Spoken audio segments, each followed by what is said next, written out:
Perezida Yoweri Kaguta Museveni wa Uganda yanyomoje amakuru avuga ko yaba ari gukurikiranirwa n'abaganga ahavurirwa indembe mu bitaro, ashyira mu majwi abanyakenya.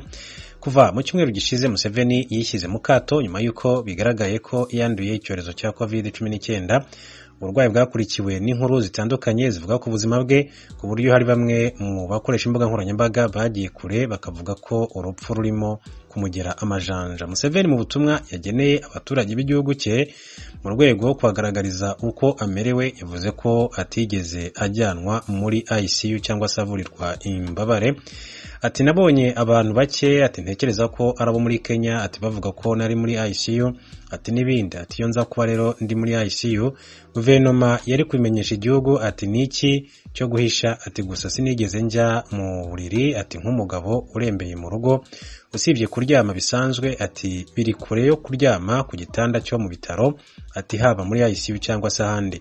Bwana Museveni yemeje ko yatangiye kumererwa neza ugereranyije n'uko yari amerewe hagati yo kuwa gatatu no kuwa gatanu w'icyumweru gishize, ku buryo yanatangiye gukora akazi ke bisanzwe. Yavuze ko isuzuma ryakozwe ku cyumweru ryagaragaje ko akirwaye, gusa yizeza abanyayuganda yasabye rero gukomeza kumusengera ko azatsinda kiriya cyorezo nk'uko Museveni yakomeje kugenda abigarukaho. Mu yandi makuru akomeje kugenda avugwa, Human Rights Watch irasabira abofisiye b'u Rwanda na M23 ibihano bikomeye. Umuryango Human Rights Watch uharanira uburenganzira bw'ikiremwamuntu urasaba amahanga gufata ibihano abofisiye bamwe mu ngabo z'u Rwanda n'abo mu mutwe witwaje intwaro wa M23.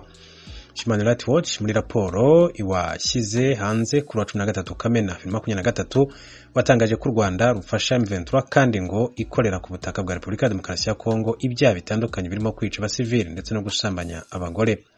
Uyu muryango uvuga ko ingabo z'u Rwanda zagiye mu burasirazuba bwa Kongo guha M23 ubufasha bw'igisirikare kugira ngo yagure ibice igenzura muri teritwari ya Rucuru na Masisi. Umushakashatsi wa Human Rights Watch muri Afurika Clementine de Montjoy muri raporo yagize ati ubwicanyi bwisubira bwa M23 no gusambanya ati buhabwa imbaraga n'ubufasha bw'igisirikare abakomando b'u Rwanda ati bayiha. Ati Kongo n'u Rwanda bifite inshingano yo kuryoza abakomando ba M23 ibyaha bakoranye n'abayobozi bo mu Rwanda babafasha. Ntabwo uyu muryango uvuga amazina y'abofisiye b'u Rwanda cyangwa se abayobozi bo muri M23 usabira ibihano, kuko bigaragara ko utabafiteho amakuru ahagije, cyane ko wasabye imiryango mpuzamahanga nk'abibumbye UN ndetse n'ubumwe bw'Uburayi kubashakaho andi makuru. Wagize uti komite ya UN ishinzwe gufata ibihano ikwiye gushaka andi makuru ku bayobozi ba M23 n'abofisiye b'u Rwanda kugira ngo ibafatire ibihano. EU ubumwe bw'Uburayi ati n'indi ikwiye gushimangira ndetse no kwagura ibihano kuri ba bakomando ba M23.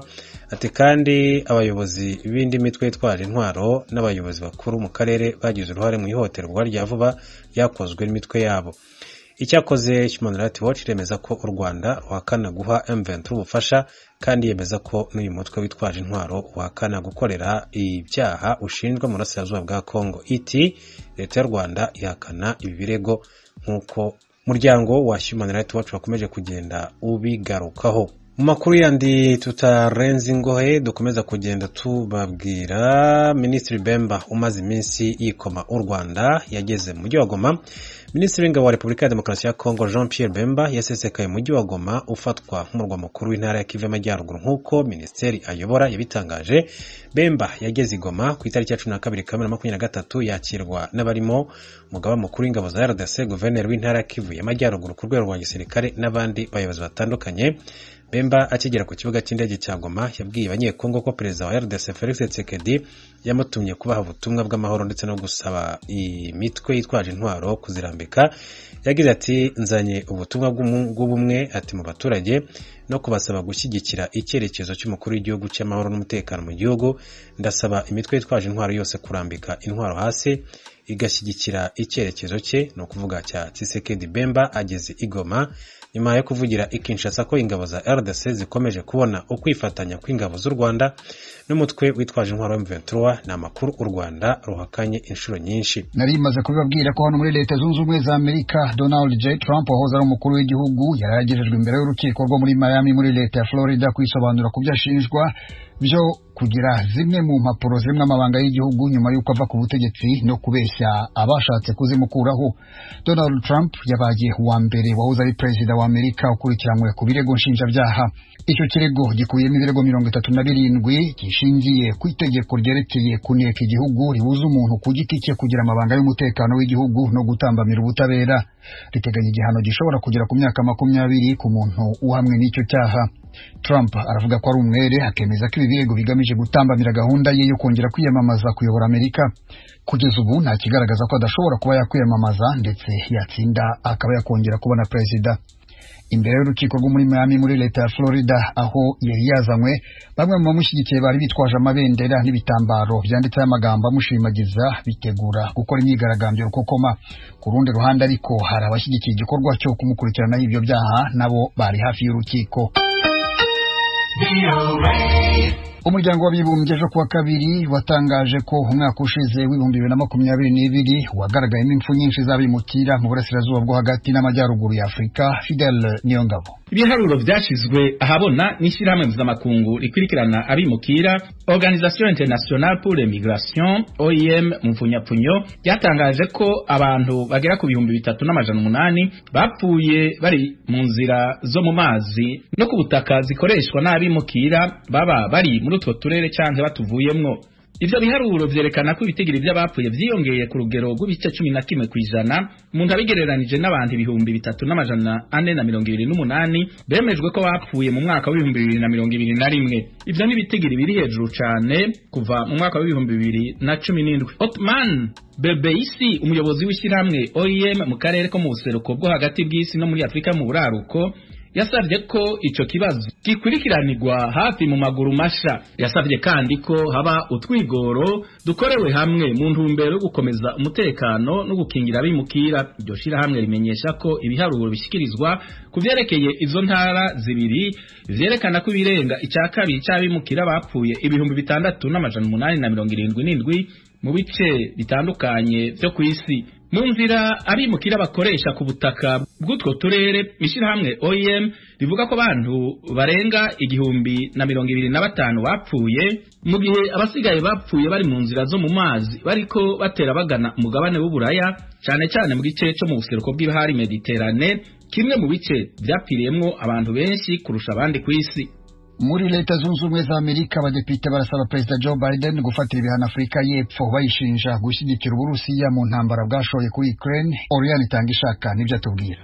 Umugwi w'abashingamateka bahurikiye mu migambwe ibiri ikomeye muri leta zunze ubumwe za Amerika bifuza ko Perezida Biden afatira ibihano Afurika y'Epfo kubera ibirego byashikirijwe bivuga ko ico gihugu kiriko kirafasha Uburusiya mu ntambara na Ukraine. Nkuko biri mu ikete ryashizwe habona mu kinyamakuru ca New York Times, bavuga ko Afrika y'Epfo yahinduye ikibanza c'inama y'ubudandaji ikomeye bakayishira mu kindi gihugu. Abo bashingamateka bavuga ko Afrika y'Epfo iri kirafasha Uburusiya mu kubaha ibigwanisho. Barongera bakibaza niba ico gihugu gikwiye kubandanya gishigikirwa mu budandaji bwaco kigirana na Amerika biciye mu itegeko ryo korohereza ibihugu byo munsi y'ubugaragwa bwa Sahara. Iryo kete ryanditswe ku itariki 9 z'uku kwezi kwa gatandatu, ryarongikiwe umushikiranganje ajejwe imigenderanire n'amakungu Anthony Blinken, umuyobozi mukuru w'ibiro vya leta bijejwe ubudandaji Catherine Tai, hamwe n'umuhanuzi ajejwe ibibazo by'umutekano Jake Sullivan. Umushikiranganje ajejwe imigenderanire n'amakungu wa Afrika y'Epfo yasohoye urwandiko ruvuga ko igihugu ciwe cabonye iryo kete, akavuga kandi ko kibandanya gushima ugufatwa mu mugongo kwa leta zunze ubumwe za Amerika mu ntumbero z'inama yerekeye.